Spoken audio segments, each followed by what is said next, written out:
DmC Devil May Cry is Ninja Theory's specious entry into the innovative and genre-defining series known not only for its deep and nuanced combat mechanics, but for its stylish and over-the-top action. Devil May Cry was fast, fluid, and technical, allowing the most creative and skilled players to create some of the most imaginative, dynamic, and awe-inspiring combos to ever be presented within an action title.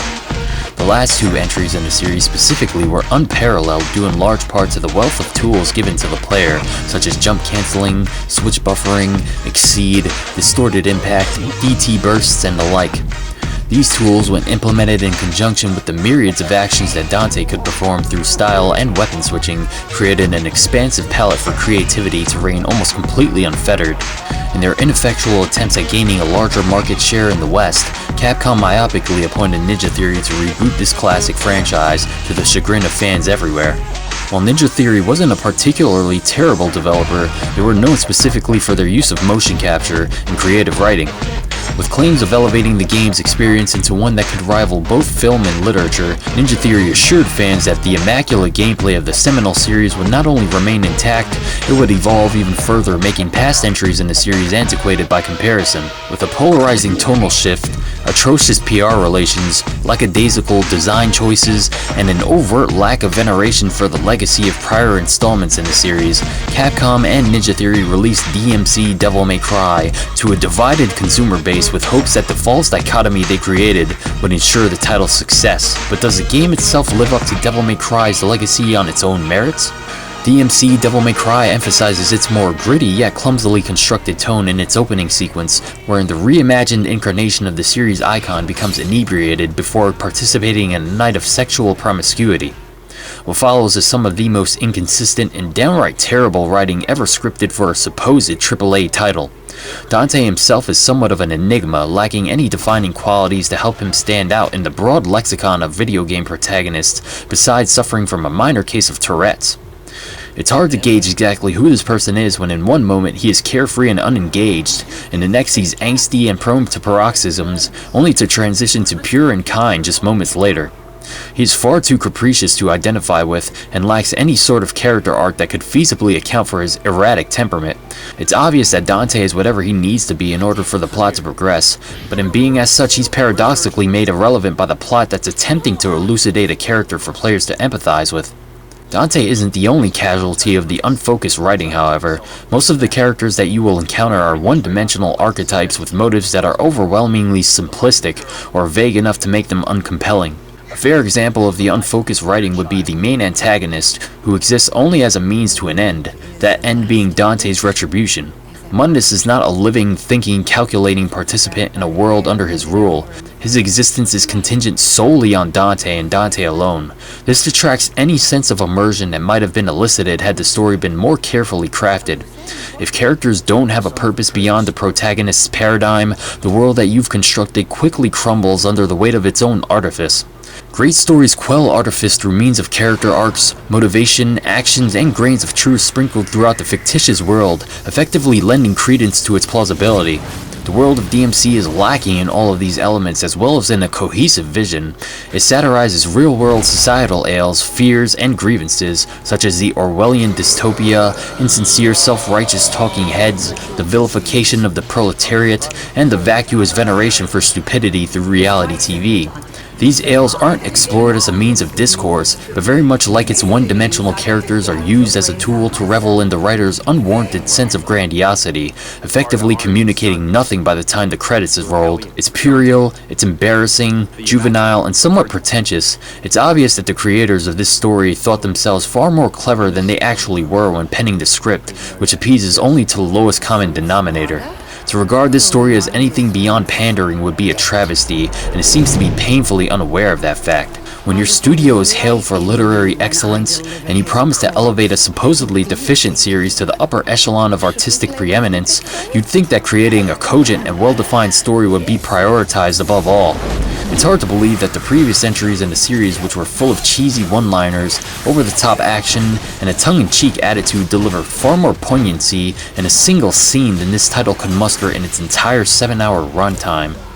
Even though their promises of a more mature and intellectual storyline fell flat, perhaps Ninja Theory delivered on their promise to evolve the combat mechanics of the previous entries. Again, DmC fails in this regard, definitely not as spectacularly as its story does, but it's still a deleterious failure nonetheless. For a hack-and-slash title, DmC's combat is passable, featuring a variety of melee and projectile weapons, and a fair number of attacks and actions that Dante can initiate.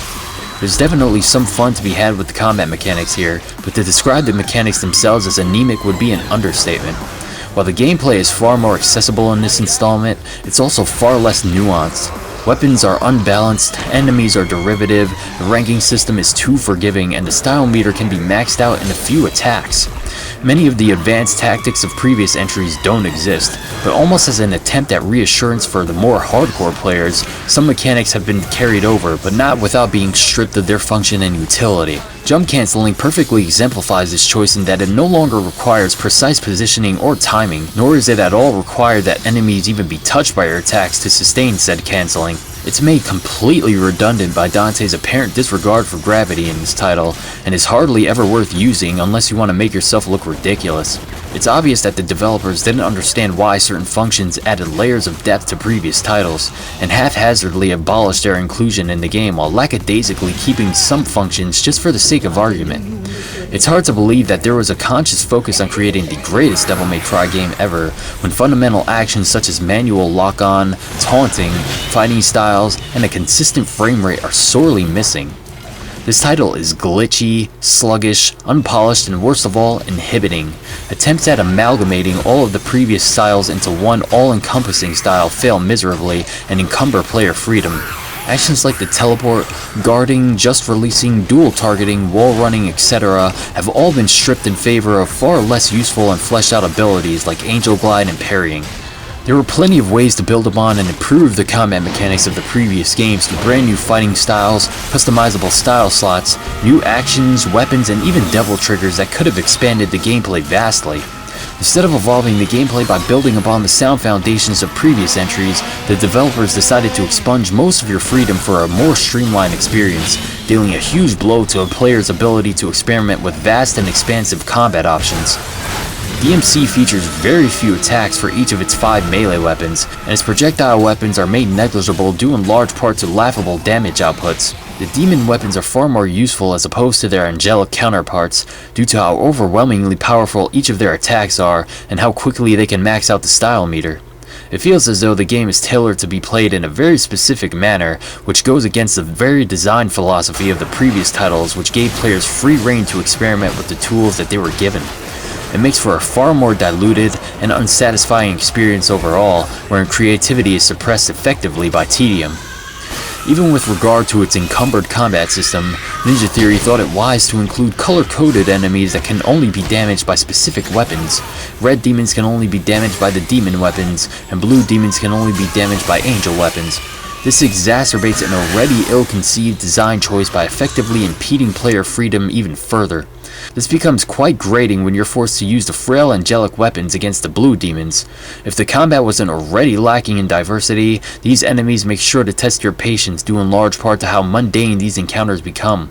The lack of manual lock also makes encounters with varied groups on higher difficulties somewhat of a chore when Dante decides to target foes that you had no intention of attacking. Add to the fray snipers, shielded witches, and juggernauts, and you have a recipe for disaster. Since many of the larger enemies must be dealt with through very specific means, combat becomes far more tedious and dull in the later half of the game when these context-specific demons begin to arrive in small groups. The enemies and by extension the bosses are lacking in any real personality, and most of their designs aren't particularly impressive besides the large talking Bill O'Reilly head. The bosses are quite generic and for the most part feel like failed attempts at capturing the essence of what prior entries in the series offered through their memorable and challenging boss encounters. DmC's most damning flaw, however, is its lack of innovation. It brings absolutely nothing new to the core gameplay that would warrant its existence as a successor to the Devil May Cry series. Even the much maligned Devil May Cry 2 laid the foundations for what would later become the heralded style system introduced in Devil May Cry 3. DmC effectively explicates its own irrelevance by failing to deliver any fresh ideas, leaving one to ponder the reason for the reboot's existence at all. It should be readily apparent by this point that DmC feels a lot more like a Devil May Cry knockoff than it does a legitimate entry in the series, and improves absolutely nothing in regards to the core gameplay. But there is one area that DmC excels in when compared to its progenitors, and that is with its platforming sequences. Even so, these sequences essentially play themselves, requiring very little interaction from the player besides a button press or two, effectively elucidating the true purpose of these sequences, to show off the title's impressive environments. It would have been interesting to fight in an environment that was constantly shifting, causing players to actively change their strategies to account for the new obstacles coming their way, but instead the environments themselves are little more than window dressing. They look nice, but they have no effect upon the core gameplay, and their transformations quickly become tired after having become witnessed a few times. Overall, DmC Devil May Cry is a functional hack-and-slash title that fails to live up to the prestigious legacy that its progenitors composed and refined. As a Devil May Cry title, it fails on all accounts, but as an action title, it is competent enough to warrant a 6 out of 10 for me. It can be fun in short bursts, and may be fun for those who aren't well versed in nuanced combat, but all in all, the game is unpolished, plagued by design flaws, technical issues, and is overall monotonous and restrictive. If you are going into this title in search of a worthy successor to Devil May Cry 3 or 4, you will be sorely disappointed here. However, if you are still interested in giving DmC a whirl, I'd say it's worth a rent. If you are new to the action hack-and-slash genre, I'd advise you to pick up the Devil May Cry HD collection, which is currently priced at around $15 to $20. It's far more deserving of time and money, and if you're the kind of player who loves to delve into gameplay mechanics, you'll have a hard time putting it down. Other titles in the genre that you may want to check out are Bayonetta, the Ninja Gaiden series, the upcoming Metal Gear Rising, and the God of War titles, which are far more polished, deep, relevant, and consistent than anything found in this intensely flawed reboot.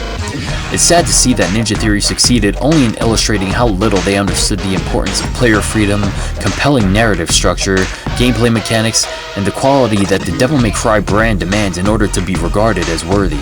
So, how did you feel about DmC Devil May Cry? Did you like it? Did you hate it? I'd like to start a convivial and respectful discussion amongst fans to discuss the state of the series, and whether or not you enjoyed this title. With that said, I hope that you all enjoyed my review of Devil May Cry, Devil May Cry. Thank you very much for watching, and I hope to hear from you all in my next one.